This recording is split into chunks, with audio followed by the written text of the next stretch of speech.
Good afternoon, Belize. It's midday, and you're tuned into the news at noon, where we bring you the latest updates from around the country.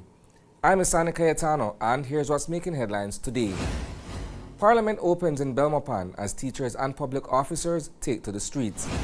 Man jumps off Belcan Bridge in daring escape from police. And Cashew craze returns. Crooked Tree gears up for its signature festival.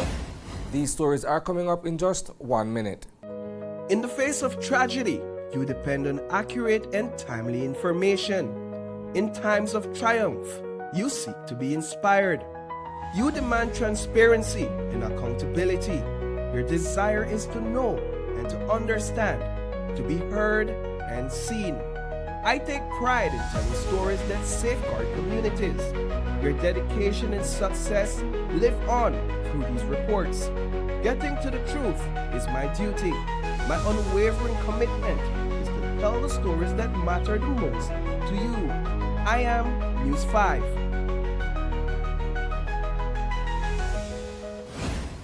Welcome back. It was a tale of two scenes in Belmopan this morning. Outside the Sir Edny Kane building, both houses of parliament gathered for a ceremonial session, marking the official opening with era representatives and senators seated before an audience of dignitaries and invited guests. But just outside the spotlight, a different kind of gathering was taking place. Teachers and public officers staged a massive demonstration, voicing their frustration with the Britain administration's recent decision to grant salary increases to CEOs following the March general election. The Belize National Teachers Union, BNTU, led the charge, presenting the government with a list of 5 demands, including a call to raise the minimum wage to $6. As tensions rise in the capital, we begin our midday news brief with remarks from BNTU President Nadia Khalez. I thought that we would see somewhere around maybe 2005, close to 3,000 teachers. But I have to thank the chief and the CEO for the News 5 interview yesterday. Our numbers went up by more than 25% after that interview. And I have to thank them for that very much. But the message today from my teachers is that, as the CEO said, her boss recognized the fact that she did an excellent job. And in order, the union has not attacked them any at all. We haven't said anything like that. And people wanting to demonstrate against her, nobody's demonstrating against her at all. We're demonstrating because we have spoken to the government through Junt for the reinstatement of the frozen increments. And we're being told to wait. They need to look at the performance of the economy, or wait until the group is finished with the reports, all of these things. But her boss noticed her excellent work, even though I still have teachers waiting on increments, waiting on salary adjustment, waiting on a lot of things. And they got theirs. So our teachers are saying today, it is time for us, educators and public servants, to get our share of that pie. So you got your piece, we want ours. It doesn't matter how small it is, but we're not settling for anything less than 8.5. And that is what you see here today. The numbers are here today. They're telling you it's large, bigger than 7th of February. Meanwhile, back at the Sir Edny Kane building, Prime Minister John Briceño used the occasion of the House meeting to spotlight heroism in the skies. He praised Tropic Air pilot Howell Grange and passenger Jerry Castaneda for their brave actions during an attempted hijacking on April 17th. Both men were present and received a standing ovation from the crowd. Another passenger, Fitzgerald Brown, remains hospitalized. Also delivering remarks were Governor General Dame Furla Salam and Speaker of the House Valerie Woods.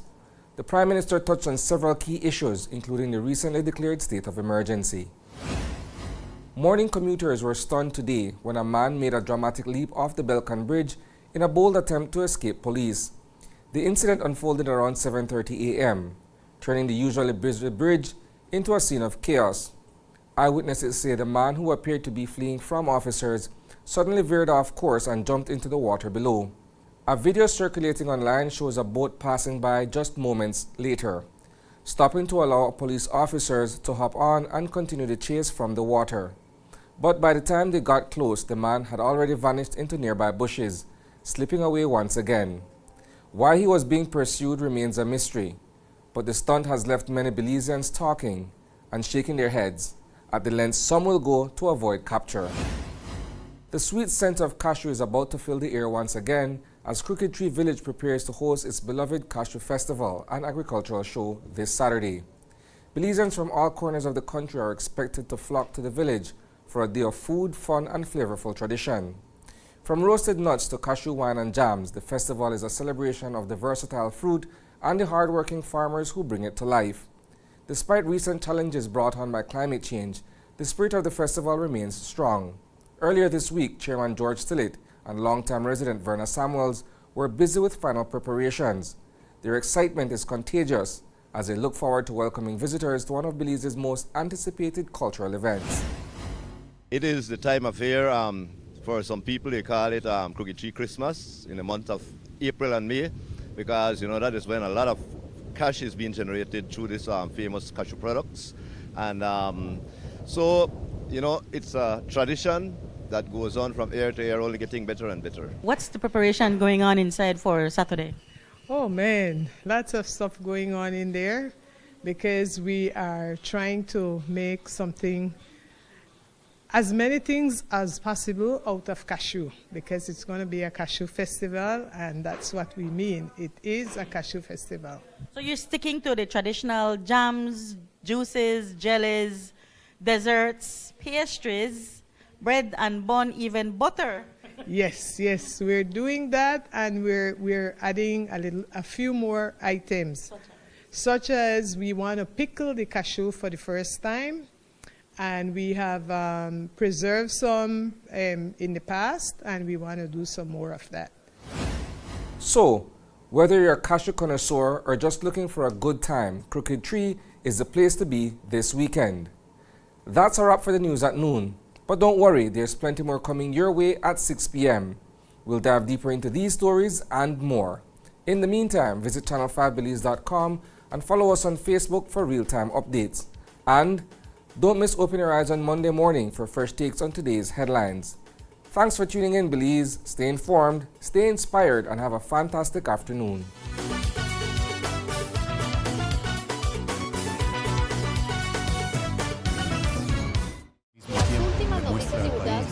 Veracidad, imparcialidad. Hemos estado haciendo el trabajo como organización. Y tus noticias en español. Están en aguas beliceñas, entonces esta bandera se queda aquí. Sintoniza Canal 5 cada viernes a las 7 de la noche. Tenemos que resolver los grandes problemas de este país. Su voz importa, su acción cuenta. Transfusión sanguínea, elementos que indican un deterioro evidente del estado de salud. Somos Noticiero 5 Semanal. Perdió la vida en un heroico intento de proteger a su hermano. El Tribunal de Magistrados de la ciudad de Belice se paralizó. La policía está investigando 2 asesinatos separados. Tu fuente de información.